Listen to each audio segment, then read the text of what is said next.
پر جو حرکتیں ہوتی ہیں وہ بہرحال نازیبا ہیں، غلط ہیں۔ اعلیٰ حضرت فاضل بریلوی کا نظریہ سنیں۔ اعلیٰ حضرت فرماتے ہیں جب کسی کے مزار پہ جاؤ تو قدموں والی سائٹ سے جاؤ، یاد رہے گا آپ کو انشاءاللہ۔ کسی کے مزار پہ جاؤ تو سب سے پہلے سلام کہو، اس کے بعد آپ فرماتے ہیں درود پاک پڑھو، اس کے بعد فرماتے ہیں کہ آیت الکرسی پڑھو، سورہ فاتحہ پڑھو، سورہ اخلاص پڑھو، یا جو قرآن مجید یاد ہو پڑھو، اس کے بعد پھر درود پڑھو، اور پھر کہو کہ اے اللہ جو میں نے پڑھا ہے صاحب روح کی مزار کو اصال کر اور اس کے درجات کو بلند فرما۔ فرمایا یہ کہہ کہ صاحب قبر کے وسیلے سے دعا مانگو، صاحب قبر کے اور وسیلے کا حکم قرآن مجید کے 6 پارے میں موجود ہے۔ یا ایھا الذین آمنوا اتقوا اللہ وابتغوا الیہ الوسیلہ، اے ایمان والو اللہ سے ڈرو اور اس کے رستے میں وسیلہ تلاش کرو، ان کے وسیلے سے دعا مانگو۔ اعلیٰ حضرت فرماتے ہیں مزار سے 4 ہاتھ دور کھڑے ہونے۔ کتنے ہاتھ بولے؟ سارے نہیں، سارے بولنا جد گل بننی ہے۔ کتنے ہاتھ؟ کتنے ہاتھ جی؟ 4 ہاتھ دور کھڑے رہنا ہے۔ آپ فرماتے ہیں چومنا بھی نہیں، ہاتھ بھی نہیں لگانا، جھکنا بھی کوئی نہیں۔ اور اعلیٰ حضرت رحمت اللہ تعالیٰ علیہ فرماتے ہیں کہ قبر کو طواف کرنا بالاتفاق حرام ہے، سجدہ کرنا بالاتفاق، بول کے کہے سارا مجمع بالاتفاق۔ اور بھئی آؤ دیکھو ہم سارے سنی کہہ رہے ہیں قبر کو سجدہ کرنا، قبر کو سجدہ کرنا، قبروں کو سجدہ کرنا، یہ اتنے بڑے حال کا متفقہ نظریہ بتا رہا ہوں۔ قبروں کو سجدہ کرنا حرام ہے، طواف کرنا حرام ہے، قطعاً حرام ہے۔ اعلیٰ حضرت فرماتے ہیں چومنے میں اختلاف ہے لیکن ہم چومنے سے بھی منع کرتے ہیں، اس سے بھی بچنا چاہیے۔ تو یہ طریقہ بتلایا ان کی قبروں پہ جاؤ۔ اور ایک بات اور بزرگوں نے لکھی ہے، بزرگ فرماتے ہیں کہ ان بزرگوں کی وجہ سے ہم مسلمان ہوئے۔ ہم جب ان کے مزاروں پہ جاتے ہیں تو ان کی خدمت کو سلامی دینے جاتے ہیں کہ آپ کی مہربانی ہم مسلمان ہوئے۔ اب ذرا 2-1 برکتیں میرے رسول اللہ کے مدار کی سنیں اور میں تھوڑا سا اگلا مضمون چھیڑوں۔ ابن عساکر میں روایت موجود ہے، باقی تو سارے رہے نا، بعد میں جانا چاہیے کہ نہیں جانا چاہیے۔ ابن عساکر نے روایت لکھی ہے کہ خود میرے رسول پاک حضرت بلال کی خواب میں آئے، خود حضور آئے۔ حضرت بلال کہتے ہیں ملک شام میں تھا، کسی کی بات نہ سن، خود مصطفیٰ آئے اور حضور نے آ کے فرمایا بلال تو میرے پاس آتا کیوں نہیں؟ آنا میرے پاس، آ میرے پاس۔ حضرت بلال حبشی روتے ہوئے بیٹھے گھوڑے پہ خود آئے اور آ کے قبر رسول پر رخسار رکھے، کہنے لگے محبوبہ مجھے بلایا تو اب دیدار کیوں نہیں کراتے؟ اہل نظر کہتے ہیں دیدار بھی ہوا۔ اور پھر وہ آپ نے بات سنی ہوئی ہے کہ لوگوں نے کہا بلال اذان سناؤ، فرمایا اذان کیسے سناؤں، جلوہ بددعا ہی نظر نہیں آ رہا، تو منتیں کی سارے مدینے نے، پر حضرت بلال نے بات نہ سنی۔ کل دن گزرا امام حسن کا، 15 آپ کا یوم ولادت ہے، امام حسن حسین آئے تو امام حسن حسین نے کہا نہیں بلال سناؤ نہ اذان، تو بلال نے کہا شہزادو تمہاری کون ٹالے؟ اذان پڑھنی شروع کی۔ جب اشہد ان محمد الرسول اللہ پہ پہنچے بس پھر چیخ نکلی اور بے ہوش ہو گئے۔ تو جب خود رسول پاک فرماتے ہیں، مولا علی شیر خدا کی روایت کنز الامال کے اندر موجود ہے، میرے رسول کریم سید عالم صلی اللہ علیہ وسلم کے غلام حضرت علی فرماتے ہیں حضور کے وصال کو 3 دن ہوئے تھے، ایک اعرابی آیا اور مجھ سے آ کے پوچھنے لگا نبی پاک کہاں ہے؟ کہتے میرا زخم تازہ تھا، میں رو پڑا اور قبر کی جانب اشارہ کیا، میں نے کہا وہ میرے مصطفیٰ کی قبر ہے۔ کہتے ہیں وہ گیا حضور کی قبر پہ، مٹی اٹھا کے سر پہ ڈالنے لگا، کہنے لگا محبوبہ رب کہتا ہے جب اپنی جان پہ ظلم کرو تو میرے رسول کے پاس آ جاؤ۔ اب میں آ گیا ہوں، آپ نے پردہ کیا تو میں کدھر جاؤں؟ کہتے ہیں وہ تڑپ تڑپ کے رویا۔ حضرت مولا کائنات شیر خدا فرماتے ہیں اللہ کی عزت کی قسم میں نے حضور کی قبر سے آواز سنی ہے، نبی پاک، اور اس کو امام قرطبی نے بھی لکھا ہے، دیگر محدثین نے بھی، رسول اللہ کی قبر سے آواز آئی او عربی چلا جا جا اللہ نے تیرا گناہ معاف فرما دیا ہے، حضور کی قبر سے۔ اور مسند امام احمد بن حنبل جس کو بڑا لوگ پڑھتے ہیں، میرے پاس کتاب موجود ہے غیروں کی چھپی ہوئی، حضرت ابو ایوب انصاری میزبان رسول عبد الملک بن مروان ظالم حکمران مدینے کا کہتا میں رات کے وقت حضور کے روضے پہ گیا تو ایک شخص کو میں نے حضور کی قبر پر لیٹے ہوئے دیکھا، قبر پر لیٹے ہوئے دیکھا میں نے، رخسار رکھے ہیں، وَوَضَعَ عَلَى وَجْهِهِ، اپنا چہرہ رکھا ہے حضور کی قبر پر۔ کہتے ہیں میں نے ٹھوکر ماری، میں نے کہا اٹھ۔ جب میں نے کہا نہ اٹھ تو کہتے ہیں انہوں نے اٹھ کے جب میری طرف دیکھا تو میں حیران ہو گیا، وہ تو ابو ایوب انصاری ہیں۔ پتہ کیا لفظ کہے حضرت ابو ایوب انصاری نے؟ قیامت تک کے بے ادبوں کے منہ پہ تماچا مارا۔ حضرت سیدنا ابو ایوب انصاری فرمانے لگے میں کسی پتھر اور بت کے پاس نہیں آیا، میں اپنے رسول کے پاس آیا ہوں، میں اپنے رسول کے پاس آیا ہوں۔ میرے بھائی مزارات کی بڑی برکتیں، مزارات کی، یہ مزار زمین پر ہیں، اللہ کی دھرتی پر یہ مزار ہیں تو زمین بچی ہوئی ہے۔ رب کریم کے بندوں کی برکتیں ہیں تو بچی ہوئی۔ اپنی اولادوں کو، اپنے آپ کو صحیح نظریات کا پابند رکھیں، ان کو ان چیزوں سے بچائیں۔ میں شروع میں کہہ چکا کہ ہر ایرے گہرے کا مزار بھی نہیں بن، اہل اللہ کے مزار بنے، اللہ والوں کے مزار بنے، رب کریم کے بندوں کے مزار بنے۔ جو نظریہ ہے نا کہ جس آدمی تھوڑے سے بال لمبے رکھے ہوئے تھے بس وہ بھی سائیں جی ہو گئے اور سائیں کا بھی مزار بن گیا، اس طرح کی روایات چھوڑ دیں۔ مزارات اہل اللہ کے بنیں گے، رب کریم کے بندوں کے بنیں گے۔ جس آدمی نے کبھی مسجد کا منہ ہی نہیں دیکھا، کبھی بیچارہ اس کو الگ بات تاسا بھی نہیں آیا، اس کا بھی پکڑ کے لوگ مزار بنا دیتے ہیں اور پھر سمجھایا جائے تو سمجھتے بھی نہیں۔ ایک صاحب کہنے لگے، مجھے مسئلہ پوچھا، کہنے لگے پیر صاحب کا اچانک انتقال ہو گیا ہے تو ہم نے دفن کر دیا انہیں، تو اب ہم نے جگہ خریدیا تو ان کو وہاں سے نکال کے ان کا مزار بنا دیں۔ تو میں نے کہا بیٹا اچانک انتقال ہوتا ہے، سب کہا کہ پہلے کس کو پتا ہوتا ہے، اچانک ہی انتقال ہوتا ہے۔ تو اگر بڑے پیر صاحب آپ کے کامل تھے تو ان کو اللہ تعالیٰ نے ضرور بتایا ہوگا، تو ان کو پہلے آپ کو بتا دینا چاہیے تھا۔ اب قبر کھولنی جائز نہیں، وہ تو وارث نہ ملے تو تب ایسا ہے، مانگتن دفن ہو تو تب ایسا ہے، یا کسی کی زمین میں دفن کر دیا جائے وہ کوئی نکالو تب ایسا ہے، یا کچھ اور مجبوریاں لکھی ہیں، مزار بنانے کے لیے تو نہیں نکالا جا سکتا، لیکن نکال لیا انہوں نے۔ مسئلے پہ لوگ عمل ہی نہیں کرتے، وہ کہتے ہیں وہ خود ملنگ تھے، کسی مولوی کے پاس نہیں بیٹھے تو ہم مولوی صاحب کی بات کیوں سنیں۔ تو مزار ہر ایک کا نہیں بنے گا، اہل اللہ کے مزار بنے گا، اور جن کے بنے ہوئے ہیں ان کے مزاروں پہ آج بھی قرآن پڑھا جا رہا ہے۔ میرے ایک کلاس فیلو نے مجھے ایک دفعہ کہا داتا صاحب بڑا شرک ہوتا ہے، کفر ہوتا ہے۔ میں نے کہا یار کچھ بیوقوف سجدہ کرتے ہیں، کچھ بیوقوف، لیکن سارے نہیں۔ کہنے لگا نہیں بڑا کچھ ہوتا ہے۔ میں نے کہا چل میرے ساتھ، وقت فارغ ہوتا تھا، ایام تھے، میں اس کو ساتھ لے گیا داتا صاحب رحمت اللہ۔ مغرب کا وقت ہمیں ملا، مزار کے پیچھے تک صفیں بنی ہوئی تھی نماز کی۔ میں نے کہا میرے داتا کے جانے کے بعد دیکھ وہ کتنے لوگوں کو نماز پڑھا رہے ہیں، جانے کے بعد دیکھ۔ اور سلام پھرا تو چاروں جانب پھٹیاں لگی ہوئی ہیں قرآن پاک پڑھنے والی، چاروں جانب لوگ قرآن شریف پڑھ رہے تھے۔ میں نے کہا یہ دیکھ میرے داتا کے جانے کے بعد کتنے لوگوں کو قرآن پڑھایا جا رہا ہے۔ داتا صاحب کی مسجد میں حدیث کا درس ہوتا ہے، قرآن کا درس ہوتا ہے، نماز تراویح ہوتی ہے۔ اور میں نے کہا اب دیکھ چھت پہ کھڑے ہو کے ذرا نیچے نظر دیکھ، کتنے غریب ہیں جو میرے داتا کے لنگر پہ پلتے ہیں، کتنے مسکین ہیں جن کو کہیں روٹی نہیں ملتی۔ یہ فقیر فاقہ مست کن کا میں کن فصلہ ٹیکن ہووے بخت سولا، دنیا آوے کھا کھا جاوے راضی ہووے بھلا۔ دیکھ کتنے لوگ ہیں جو یہاں سے لنگر کھا رہے ہیں، تم کبھی سمجھ جاؤ نا۔ اور نیچے مدرسہ قائم ہے، جامعہ جویریہ، جہاں قرآن پڑھایا جاتا ہے، حدیث پڑھائی جاتی ہے، فقہ پڑھائی جاتی ہے۔ تمہیں خبر ہی نہیں ان چیزوں کی، تم کیا سمجھو ان مزارات کی برکات؟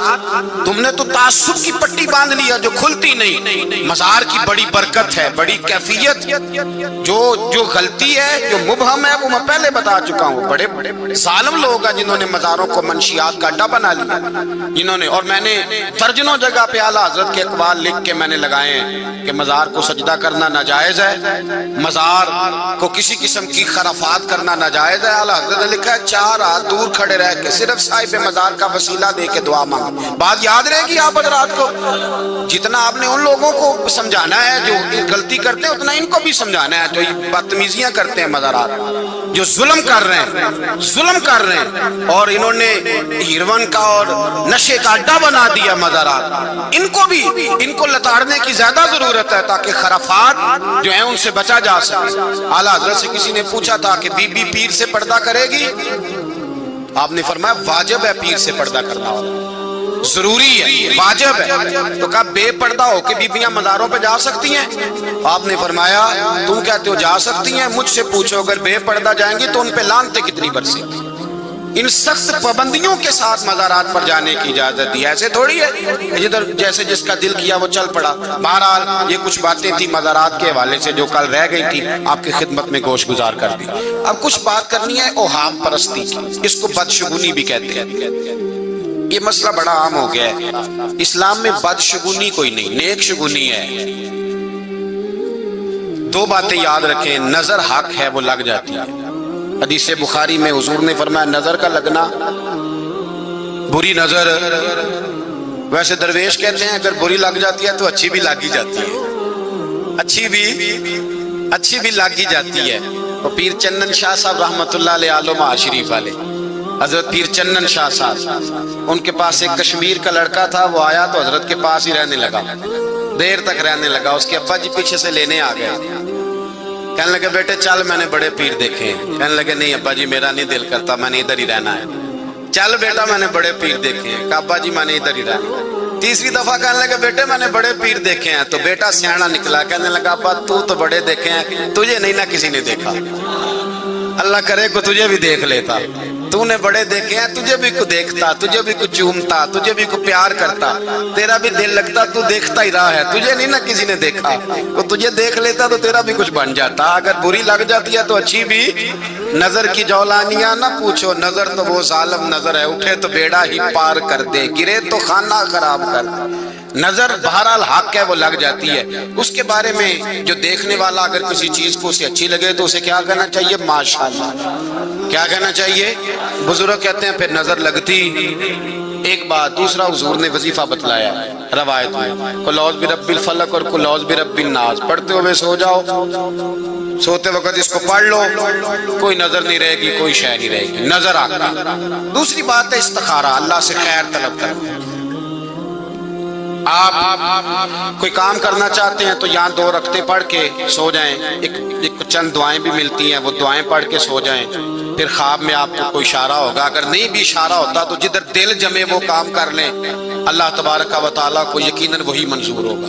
اور اگر پھر بھی وہ کام ٹھیک نہ ہوا تو ہم بندے ہیں، بندوں کا کام مان لینا. تو استخارہ ہے شریعت میں، نظر لگ جانا شریعت میں، نیک فعال بھی شریعت میں، نیک شگون بھی شریعت میں.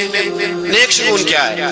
کہ آج میری فلاں بزرگ سے ملاقات ہوئی تھی، بڑا اللہ نے فضل کیا. یہ بات کہنا درست ہے، یہ بات کہنا درست ہے. آج سویرے بیٹی سے مل کے گیا تھا، اس نے میرے لیے دعا کی، یہ اچھی بات ہے. میں اماں سے مل کے گیا تھا تو آج اللہ نے بڑا کرم کیا. ابا جی سے دعا کرا کے گیا تھا تو اللہ نے بڑی. آج استاد جی سے ملاقات ہوئی تھی، حضرت صاحب نے دعا کر دی تو بڑی خیر ہوئی. یہ بات کہنا بھی یہ درست نہیں کہ میں بلی رستہ کاٹ گئی تھی تو میرا کام کوئی نہیں ہوا. یہ کوئی درست، یہ کوئی مطلب نہیں کہ بلی رستہ کاٹ گئی تھی تو میرا کام. یہ کوئی درست نہیں کہ رات کو جھاڑو دینا تو منحوس ہوتا ہے.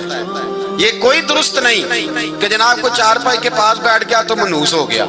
یہ کوئی درست نہیں کہ جب بجلی چمکے رات کو تو سب سے پہلے والا بچہ باہر نہیں نکلنا چاہیے. یہ کوئی مطلب نہیں کہ سورج گرہن لگا ہوا ہے تو اب باپ جو ہے بچوں کا وہ کام کوئی نہ کرے. یہ کوئی مطلب نہیں. یہ بدشگونی شریعت کے اندر یہ اوہام پرستی ہے، اوہام پرستی. اور میں بڑی ذمہ داری سے آپ کو بتا رہا ہوں، لوگ مجھے مسئلے بتاتے ہیں. آپ یہ جو بدشگونی کا شکار ہو گئے نا لوگ، رسول پاک کا فرمان سن لیں. نبی پاک نے فرمایا بدشگونی لینے والا ہماری امت میں ہی نہیں، ہم میں سے ہے ہی نہیں. لوگ اپنے سائے سے ڈرنے لگے. یہ بھی میرے حق میں برا ہے، یہ بھی میرے حق میں برا ہے، یہ بھی میرے حق میں برا ہے. یہ کوئی چیز بری نہیں، بدشگونی سے باہر آ گئے. کوئی شے بری نہیں. یہ مکان اچھا نہیں، پیر صاحب کہتے ہیں مکان بدل لو صحیح ہو جائے گا. مکان صرف وہ صحیح نہیں ہوتا جو تنگ ہو، جہاں اذان کی آواز نہ آئے، جہاں ہمسائے اچھے نہ ہو، وہ مکان درست نہیں ہوتا. ہمسائے اچھے ہوں، کھلا مکان ہو، اذان کی آواز آئے تو وہ مکان برکت والا ہے. گھوڑا فرما بردار ہو، حضور نے فرمایا برکت والا ہے. بیوی فرما بردار ہو تو نبی پاک نے فرمایا ہے برکت والی. ہاں کچھ خرابیاں ہوں تو فرمایا برکت والی نہیں. لیکن منحوس پھر بھی ہمارے ہاں عجیب بات ہے، کوئی بیوی آ گئی کسی گھر میں تو حالات خراب ہو گئے، کہتے ہیں جب سے یہ آئی ہے تباہی اتر گئی ہے. بات ہو گئی ہے بھائی، بندہ بھی کبھی منحوس ہوتا ہے تو یہ نکال دے. لوگ نفسیاتی مریض ہو گئے. پیر صاحب نے کہا مکان بدل لو، مکان بدل لو. تو میں کہ پیر صاحب نے کہنا تھی پیسے بھی دیو مکان بدلن دے. کتھوں بدلیے؟ ماڑا بندہ آگے بڑا اوکھا بنایا ہے, اور کتھوں بدل لے؟ انوکھی بات کر دی پیر صاحب نے, مکان ہی بدلوا دیا شریف آدمی نے. تو یہ بدشگونی منع ہے شریعت اسلامیہ. بلی رستہ کاٹ گئی, صبح صبح پتہ نہیں کس کا منہ دیکھا تھا, میرا پتہ نہیں کیا. یہ بدشگونی بچیں, ان چیزوں سے بچیں. لوگ لڑ پڑتے ہیں, یقین کریں. بیویاں محلے دار کی کوئی خاتون آ جاتی ہے تو ہنڈیا چھپا لیتی ہے, کہتے ہیں اس کی نظر بڑی ظالم ہے, ہنڈیا چھپا لیتی ہیں. خدا سے ڈریں. بدشگونی اسلام میں درست, اور نبی پاک کے لفظوں پہ غور کر لیں, رسول اللہ کے لفظوں پہ غور کریں. نبی پاک نے فرمایا جو بدشگونی لینے والا بندہ ہے نا, بدشگونی لینے والا, وہ کبھی اعلیٰ مقاصد حاصل نہیں کر سکتا. وہ کبھی اعلیٰ مقاصد, کوئی بندہ منحوس نہیں, کوئی دن منحوس. اتنے پکے ہو گئے ہیں سنی, سفر میں شادی نہیں کرتے. زور لگا لیں آپ, نہیں کریں گے بلائیں اترتی ہیں. یہ تو بھائی کفار کا طریقہ تھا, کفار کا طریقہ تھا. محرم میں شادی نہیں کرتے, سوگ کا دن ہے. کس کا سوگ منا رہے ہو؟ شہید تو زندہ ہوتے ہیں, کس کا سوگ منا رہے ہو؟ کافر ہے جو منکر ہو حیات شہداء کا, ہم زندہ ہو جاوید کا ماتم نہیں کرتے. کس کا سوگ منا رہے ہو؟ وہ تو زندہ ہے, قرآن کہہ رہا ہے زندہ ہے. کس کا سوگ منا رہے ہو بھائی؟ بدشگونی. وہ جی سفر کے آخری ہفتہ بڑا بدشگونی والا ہے, بچے جی یہ ہو گیا. کچھ بھی نہیں بھائی ہوتا. بدشگونی کوئی شے نہیں. ایک اور بات ہے, کہتے ہیں پیر صاحب نے آکھا سودک باندھے. میں کہ میں 36,000 کتاب دیکھی, مینوں تے سودک لبا ہی نہیں کیڑی بلا دا نہ ہے. وہ پتہ نہیں کیڑی شے بند ہو گئی, نویں سن لو. سنا ہے آپ نے کہ نہیں سنیا ہوا ہے؟ مینوں نہیں جو لبا کسی کتاب چ. وہ میں سودک ساریاں ڈکشنریاں بھی پھولدا رہا, کسی ڈکشنری چ بھی کوئی نہیں. میں کہ چلو یہ کوئی ترجمہ شرجمہ ہی لب جائے. عجیب چکر بازی ہے بھائی, حد ہو گئی. ایسے ایسے فکرے لوگوں نے کاٹ لی ہیں بدشگونی کے, جس کا کوئی مطلب ہی سمجھ میں نہیں آتا. تو بس چونکہ وقت ہو گیا, مسئلہ یہ سمجھانا تھا کہ بدشگونی جائز. اور حام پرستی شریعت میں ایک حدیث سنے, حضرت زنیرہ رضی اللہ تعالیٰ, انہوں نے جب کلمہ پڑھا نا تو ان کی بینائی چلی گئی. بینائی چلی گئی, اندھی. کلمہ پڑھتے عام آدمی کس قدر ڈگمگا جائے گا. حضرت زنیرہ یہ پہلی شہیدہ ہیں اسلام کی, ایک روایت کے مطابق. ان کی بینائی چلی گئی تو یہودی عورتیں کہنے لگی دیکھا نا ہمارے بتوں کو برا کہا تو بینائی چلی گئی ہے. نبی پاک صلی اللہ علیہ وسلم کے پاس بھی پیغام آیا کہ بیبیاں اس طرح کہنی. حضور نے فرمایا یہ بتاؤ وہ کیا کہہ رہی ہے, اور تو وہ کیا کہہ رہی ہے؟ تو کہتے ہیں یا رسول اللہ وہ کہتی ہے نا بھائی میرا رب بھی سچا ہے, میرا رسول بھی سچا ہے. بی بی ہو کے ایمان اتنا پختہ ہے, میرا خدا بھی سچا, میرے نہیں اس وجہ سے نہیں گئی. حضور نے فرمایا یہ کہتی ہے اے اللہ اس کی بینائی دے دے. کہتے ہیں حضور نے دعا دی, اللہ نے دوبارہ آنکھیں عطا فرما. ایسے لوگ. ایک بادشاہ جا رہا تھا, بزرگوں نے واقعہ لکھا ہے, وہ جاتا تھا, شکار کا بڑا شوقین تھا. تو جاتا تھا سڑک سے تو کہتا تھا کہ یار جس دن کو میرے متھے بندہ لگ جائے نا شکار صحیح نہیں ہوتا. اس نے پابندی لگا دی کہ جس رستے میں نے شکار پہ جانا ہے نا اس رستے سامنے سے بندہ کوئی نہ آئے. متھے لگ جاتا ہے تو شکار کوئی نہیں ہوتا. اب وہ فوجی اعلان کر رستہ چھوڑ دو, رستہ چھوڑ دو. ایک دن پہلے اعلان ہو جاتا کہ اتنے بجے بادشاہ گزرے گا. ایک دن ایک بندہ تھا بیچارہ, ایک آنکھ اس سے نظر آتا تھا, دوسری سے نظر نہیں آتا تھا. وہ غلطی سے روڈ پہ چڑھ گیا, ادھر سے بادشاہ سلامت آ گئے. ہمارے زمانے کے بادشاہوں جیسا ہوگا نا, جب وہ گزرے تو اور کوئی نہیں گزر سکتا. تو روڈ پہ چڑھ گیا غلطی سے. اب وہ بادشاہ سلامت نے دیکھ لیا کہ میرے حکم کے خلاف, اوہو دیکھتے ہی طبیعت خراب, آج میرا شکار صحیح نہیں ہو, بڑا ظالم ہے تو, تجھے نہیں اعلان کا پتا چلا, پکڑو اس کو باندھ دو دھوپ میں درخت کے ساتھ. واپس آ کے شام کو دیکھیں گے اس کا کیا علاج کرنا ہے, پہلے یہ سزا تو دو نا, اس کو دھوپ میں باندھو. اس کو دھوپ میں باندھ دیا. اب شام تک وہ بیچارہ وہاں بندہ رہا. بادشاہ کہتا ہے جتنا اچھا شکار اس دن ہوا نا اس سے پہلے کبھی ہوا ہی نہیں. اتنا سارا جانور کے, اور پھر میرا ایک نشانہ خطا نہیں ہوا. جو نشانہ لگایا وہ بھی لگ گیا. شکار بھی مرضی کا, شوق بھی بڑا تھا. کہتے ہیں ڈھیروں جانور قابو آئے. بادشاہ واپس آیا تو وہ بیچارہ بندہ ہو گیا, دھوپ میں جل رہا ہے. آگے کہنے لگا سزا تو تجھے سخت دینی تھی, پر میرا شکار بڑا اچھا ہوا ہے, جا تجھے چھوڑ دیتا ہوں. بادشاہ نے جب کھولا تو بندہ بڑا دلیر تھا. کہنے لگا بادشاہ مجھے باندھا کیوں تھا؟ کہنے لگا جب کوئی میرے متھے لگ جائے نا تیری طرح کا بندہ تو وہ دن میرا صحیح نہیں گزرتا۔ کہنے لگا بادشاہ تو میرے متھے لگا تھا، میں تیرے لگا تھا، تیرا تو صحیح گزر گیا، میرا نہیں یار صحیح گزرا، میرا تو سارا دھوپ میں گزر گیا ہے، میں تو بندھا رہا ہوں صبح سے شام تک، میرا بڑا برا گزرا ہے، میرا جو بڑا سخت گزرا ہے، کاش کہ میں یہ کس طرح کا تیری بدشگونی ہے، اللہ کرے میں تیرے متھے نہ لگتا، کم از کم اس عذاب سے تو بچ جاتا۔ تو بدشگونی لینا اسلام میں درست، نیک شگون لے۔ اور عقیدہ کس طرح کا؟ حضرت عمر فاروق رضی اللہ تعالیٰ عنہ کے زمانہ مبارکہ میں جب مصر فتح ہوا تو حضرت عمر بن عاص گورنر تھے مصر کے، انہوں نے خط لکھا، کہا جناب یہاں دریائے نیل خشک ہو جاتا ہے، ہر سال ایک کواری لڑکی ذبح کر کے اس میں ڈالتے ہیں، پھر دریا چلتا ہے، اور میرے آنے پہ بھی خشک ہو گیا، لوگوں نے کہا ہے کہ کواری لڑکی قتل کر کے اس میں ڈالیں گے تو دریا چلے گا۔ حضرت عمر بن عاص کہنے لگے اسلام قتل کی اجازت نہیں دیتا۔ آپ نے جناب عمر کو خط لکھا، کہا حضور یہاں رواج ہے، لڑکی مرے گی دریا میں ڈلے گی تو چلے گا۔ حضرت عمر نے فرمایا اسلام کو ہام پرستی کا قائل ہے، ان چکروں میں اسلام نہیں پڑھتا۔ آپ نے ایک خط حضرت عمر بن عاص کے نام لکھا اور دوسرا خط حضرت عمر نے دریا کے نام لکھا۔ آپ نے فرمایا جب میرا خط پہنچے تو سارے مصر کے لوگ اکٹھا کر کے لے جانا، نہ ماننے والوں کو بھی لے لینا ساتھ، اور دریا کنارے کھڑے ہو جانا۔ اور دوسرا خط دریا کے نام لکھا، فرمایا دریائے نیل اگر تو چلتا تھا رب کے حکم سے تو عمر تجھے حکم دیتا ہے چلنا شروع کر دے، خط لکھا، اور اگر تو اللہ کے حکم سے نہیں چلتا تھا تو پھر ہمیں تیرے پانی کی ضرورت، کوئی ضرورت نہیں تیرے پانی۔ صحابہ کہتے ہیں جناب عمر بن عاص ڈھیروں لوگوں کو لے کے گئے، جب وہ خط جناب عمر کا انہوں نے ڈالا نا پانی میں تو دریا پہلے سے بھی زیادہ تیز چلنا شروع ہو گیا۔ اسلام کسی بھی توہمات کا، کسی قسم کی توہمات کا قائل ہے، چھوڑ دیں یہ بات کہیں۔ بعض لوگ ایسے ہیں جنہیں پکے تویز پڑ گئے، نکلتے ہی نہیں، جدھر سے بھی کالی ہوا چلتی ہے انہی کے گھر میں تویز گرتے ہیں سیدھے آتے، جدھر سے بھی کوئی مسئلہ ہوتا ہے انہی کے گھر تویز آتے ہیں سیدھے۔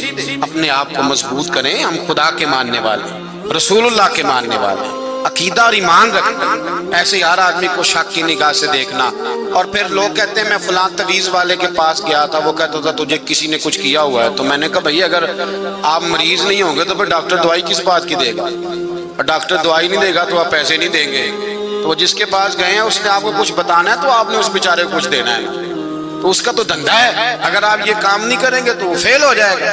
لہذا بچیں تو ہم مات سے اعتدال میں رکھیں، نظریات اعتدال میں۔ ایک بات سنیں، اورنگزیب عالمگیر گئے خواجہ معین الدین اجمیری کے مزار پہ، کون بہت بڑا بادشاہ تھا، مزارات پہ جاتے ایک اندھے کو کھڑا دیکھا، اندھا کھڑا ہے باہر، بادشاہ آتے تھے تو اور زیادہ کٹھے ہو جاتے تھے، نظر نیاز زیادہ ملے گی، اندھا باہر کھڑا ہے۔ اورنگزیب عالمگیر اس کے قریب سے گزرنے لگے تو کہنے لگا 30 سال ہو گئے، 30 سال غریب النواز کی چوکھٹ پہ کھڑا ہوں، خیرات نہیں ملی، آنکھیں لینے آتا ہوں، خیرات نہیں ملی، کچھ دیجئے مجھے، 30 سال سے رو رہا، جاگ رہے ہیں آپ لوگ، 30 سال ہو گئے۔ اورنگزیب عالمگیر کہنے لگا کتنا عرصہ ہو گیا؟ کہنے لگا جی 30 سال۔ آپ فرمانے لگے خواجہ معین الدین تو تجھ سے ناراض ہیں، میں تو جتنی دفعہ بھی آیا ہوں جھولی بھر کے عطا فرمایا ہی نہیں، تجھے 30 سال ہو گئے دیا ہی نہیں، تیرے ساتھ ناراض ہیں۔ دو سپاہیوں کو کہنے لگے اس کے سرانے کھڑے ہو جاؤ، اگر میرے واپس آنے تک صحیح ہو گیا تو ٹھیک ہے ورنہ اس کی گردن اڑا دیں گے۔ خواجہ صاحب ناراض ہیں، 30 سال ہو گئے، اس کو آنکھیں نہیں ملی، ان کے وسیلے سے ملی نہیں، اس کو مار دیں گے آپ، وہ ناراض ہیں۔ اورنگزیب اندر گئے دعا مانگنے، واپس آئے تو اندھا صحیح ہو گیا تھا۔ آپ نے فرمایا کیسے صحیح ہو گیا تو؟ کہنے لگا جی میں نے کہا حضور مہربانی کریں، اللہ کی بارگاہ میں عرض کریں، اور میں نے ان کے وسیلے سے بھی دعا کی، میں نے کہا مولا پہلے تو آنکھیں نہیں تھی اب تو جان بھی جانے لگی ہے، مہربانی کر فضل فرما۔ کہتے ہیں رو رو کے دعا مانگی ہے تو آنکھیں ٹھیک ہو گئی۔ تو اورنگزیب نے تاریخی جملہ کہا، تاریخ ساز کو یاد رکھیں، کہنے لگے تم نے یہاں آ کے نا ڈھونگ رچا لیا تھا، ڈھونگ، تو آنکھیں لینے نہیں آتا تھا، ورنہ جس غریب نواز نے زندگی خدا رسول کے نام کر دی ہو، اس کے وسیلے سے کوئی مانگے تو رب عطا نہ کرے؟ جس نے اپنی جوانی ساری رسول اللہ کے لیے قربان کر دی، لمحہ لمحہ زندگی کا رسول اللہ کے دین کے نام گزارا، اس کا نام لے کے وسیلہ دو تو رب رحمت نہ کرے؟ فرمایا تم نے ڈھونگ رچایا ہے دربار کا، ڈھونگ، اس لیے کچھ نہیں ملتا۔ میں بھی کہتا ہوں ڈھونگ نہ رچاؤ، ڈھونگ نہ رچاؤ، ڈھونگ رچاتے ہو تو کچھ نہیں ملتا۔ درویشوں کے دروازے تو آج بھی کھلے ہوئے ہیں، صدق کے دل سے آؤ، دیانت داری سے آؤ، کاسا سیدھا کر کے آؤ، ان کے وسیلے سے جتنا بھی مانگو میرا رب اپنی رحمت کے دروازے کھول کے عطا فرماتا ہے۔ ڈھونگ رچایا ہوا لوگوں نے، اس لیے حالات بگڑے ہوئے ہیں۔ اور ویسے بھی اللہ والوں سے بھی اگر بندہ دنیا مانگنے چلا جائے تو اس نے پھر مانگا کیا ہے؟ ان سے تو ان کے وسیلے سے تو خدا سے ان جیسا جذبہ مانگنا چاہیے۔ تو میرے بھائی بدشگونی کا کوئی تصور نہیں اسلام میں، اس سے پرہیز کریں، 1% نہیں 100% بچیں۔ اللہ تبارک و تعالی سمجھنے کی توفیق عطا فرمائے۔ آخر دعوانا